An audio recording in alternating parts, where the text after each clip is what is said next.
Hey guys, I'm back at it again, and this time around I want to talk about a really interesting live album, which is Speak of the Devil by Ozzy Osbourne. Um, for those who are not in the know, Black Sabbath, the inventors of heavy metal, with that's without question, consisting of back in the day of Tony Iommi on guitar, Terry Giese Butler on bass, Bill Ward on drums, and Ozzy Osbourne obviously on lead vocals. They releases they released like uh, over half a dozen albums throughout the 70s, and some of them and they starting really growing, were really successful early on. Then as the 70s begins to wind down, they have a lot of issues regarding drugs and alcohol, and Ozzy is just a mess to the point where they can't rely on him for anything. So he gets fired by Tony Iommi through Bill Ward, and the guys and the other three remaining band members decides, okay, you know what, we're gonna carry on. So in comes Ronnie James Dio to replace Ozzy, and this and right off the bat they begin this rivalry between the two camps, between Ozzy and Sabbath. So Black Sabbath comes out with Heaven and Hell, and Ozzy comes out with forms Blizzard of Oz, which has at the time Lee Kerslake on drums, Bob Daisley on bass, who writes most of the lyrics for his songs, and Randy Rhoads on lead guitar. Rhoads. Um, so with that, there's a lot of exchanges going back and forth, and throughout the 80s, and in 1981, Ozzy releases Diary of a Madman, and Black Sabbath releases Mob Rules.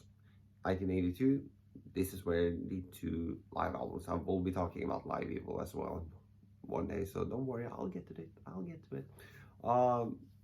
But Speak of the Devil is a really interesting one because I didn't really know that it existed, because it's not on streaming services. It's not one that many people kind of talk about. So I figured it'd be interesting kind of to share my thoughts on it after I spent a few weeks listening to it. And it's and well, I guess also I have to add the historical context in between there. So Ozzy wanted to have this stint at have this stab at Sabbath, so he wanted to record a live album with Randy of nothing but Sabbath covers.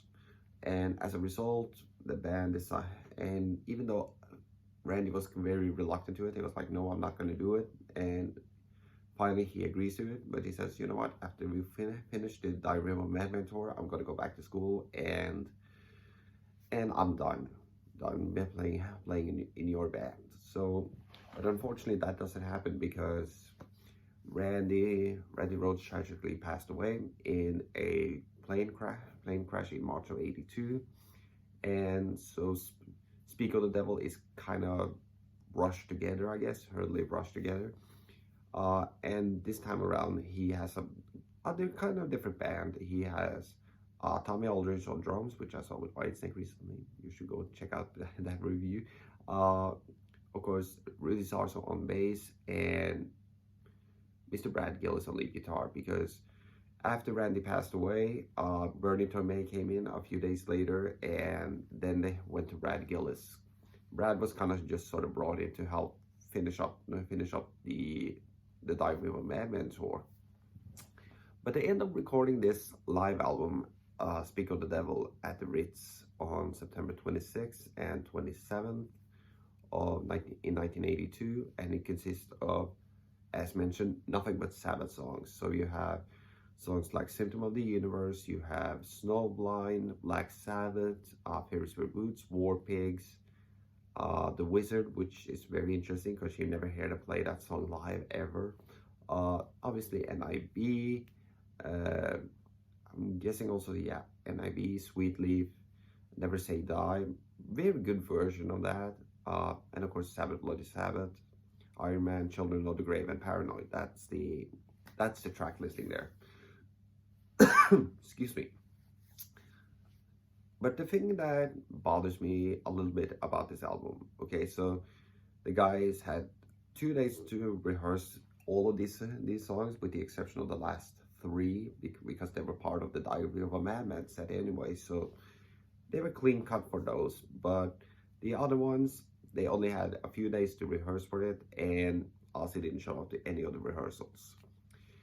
Now, here is where I think some people might, we'll get to that. We'll get to that.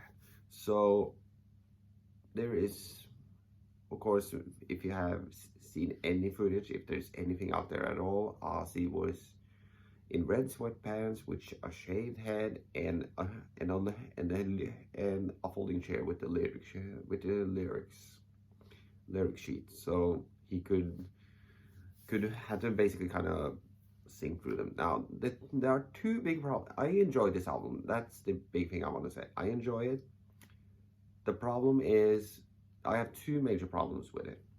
One, that Ozzy's lyrics are redone in the studio. They're not live. The band is live, but the vocals are redone. And the second one is probably where the most controversial thing is with these songs.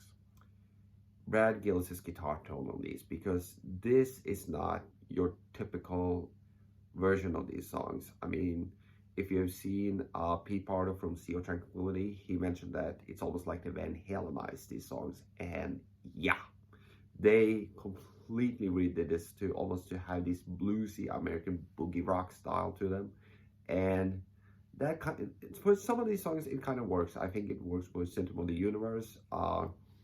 I really enjoy this version of The Wizard. I think you never hear it live. The guitar solo of War Pigs, not really my cup of tea.